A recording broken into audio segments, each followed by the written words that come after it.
মিজানের এই ভাইরাল হোটেলে সেই ভাইরাল খাবার কি সুন্দর পরিবেশের মাধ্যমে। আজকের খাবারের স্বাদটা কেমন হয়েছে একটু বলবেন? খাবারের স্বাদ মোটামুটি ভালো।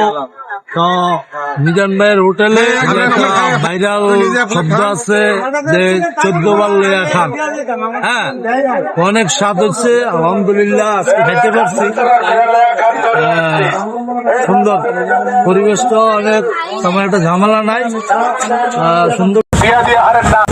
মিজানের এই ভাইরাল হোটেলে সেই ভাইরাল খাবার কি সুন্দর পরিবেশের মাধ্যমে।